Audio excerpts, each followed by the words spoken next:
Hey, it's pronounced Bag and I'm Adam. And in this video, we got the battery that we're gonna replace.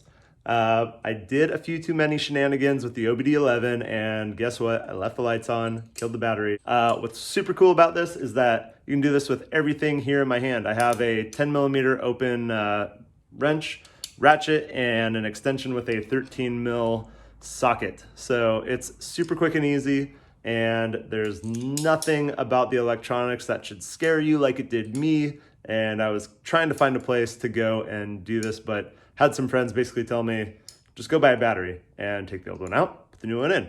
And it's relatively simple. So there's a little bit of how-to in this, and then also some information about how you can clear out all the errors that pop up on the dash, and you'll be good to go. So stay tuned. Hopefully you like this, and here we go. Just a quick note, I want to say super huge thank you to the 500 plus subscribers that we have right now.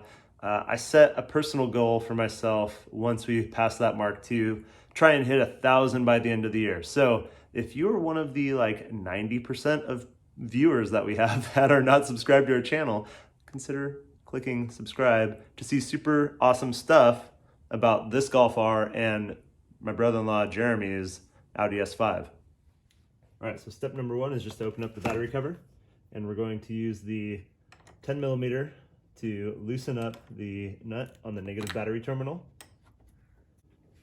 and then we will pull off the negative battery terminal. Now we can remove the positive battery terminal.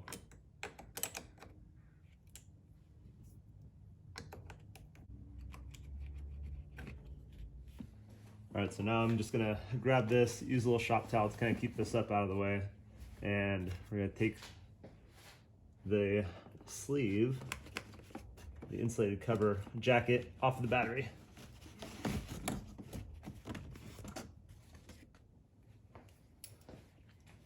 All right, now we've got the one kind of foot bolt. This is a 13mm with an extension on it. I'm gonna go ahead and loosen that up. And this is the OEM battery, so there's plenty of room to work in here. I bought a larger battery, and I'll show you when I take this out, there are multiple places for this foot mount to go. So I'm gonna take out the foot mount, and the way these batteries work is there's feet around the edges, so these batteries actually need to slide forward before coming out, and then you can just pull them right up and out of the way. All right, before I get going too far, I wanted to show you the differences between the OEM battery and the battery that I bought. I got this Duralast at AutoZone. I think it was like $160 or $170 plus tax. I went in trying to buy the right size. So if anybody's looking, I think the designation for the correct size that replaces the OEM is H5. I ended up getting a size bigger, which is the H6. What's really nice about the OEM battery is there's this quick check here about, is it good, is it bad? And, if this little eyesight is black, everything's great. If this little eyesight is yellow, then not great. And you can see that, let's see if I can get really nice in there. There's a little bit of yellow. The car, it was definitely dead. Wouldn't even consider turning over. Was just like a click, click, click. And battery is totally dead. So here, let's look a little bit side by side. I think this is about an inch longer. Yeah, maybe about an inch. I think I measured this at 9 to 9.5, and this is about 10.5. And for anybody curious, here is detail on top of the OEM battery, which there's not a whole lot. Maybe there's some, yeah, there's some detail up in here. And then here is this Duralast that I got. H6-DLG, 730 cold cranking amps. All right, and I couldn't forget doing a weight comparison on these. We'll start with the Duralast because I could find weight specs on this. So this comes in at 37.4 pounds. This is for, larger battery. I looked up the specs on this battery and it says online that it's 38.1 pounds, and this is about 2% difference. So we'll see what the weight is on the OEM battery. Nice and centered there. wow. About a little bit larger battery, and what, 2 pound difference?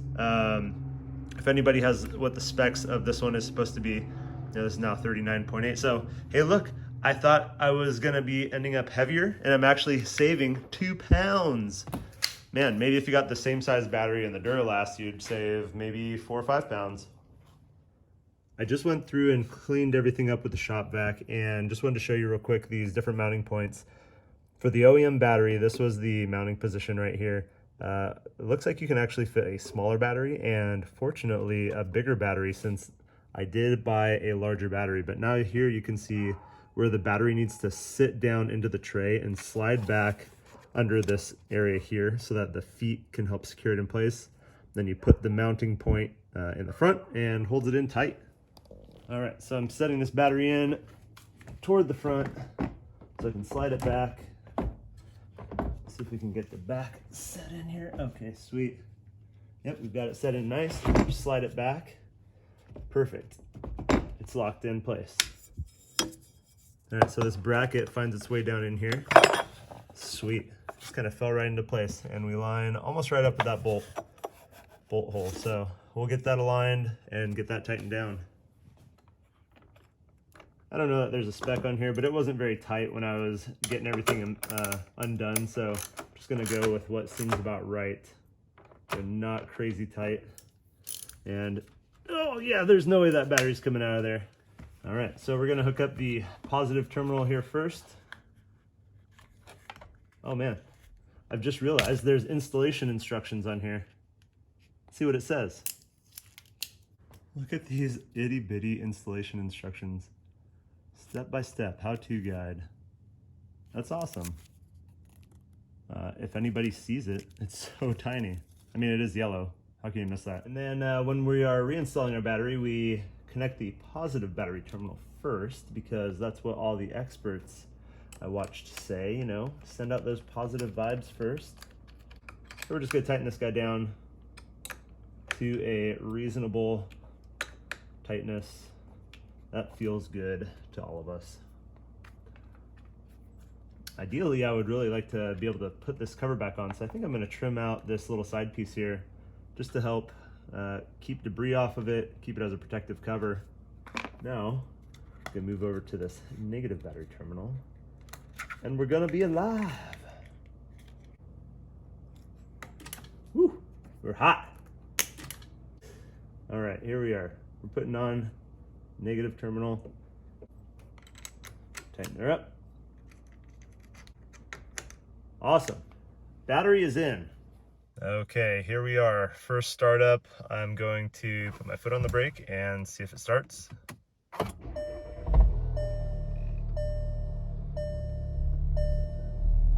See what all the errors are that come up, and we're gonna take a little lap real quick and see all these won't just turn off. All right, so I took a lap around the block, pulling back in the garage. I still have a sensor on. Let's see which one that is in the handbook.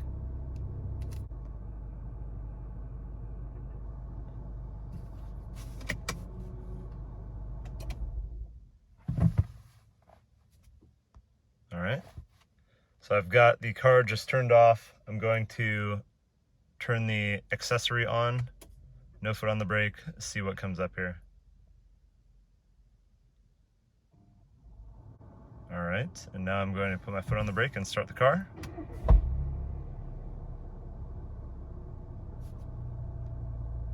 And voila,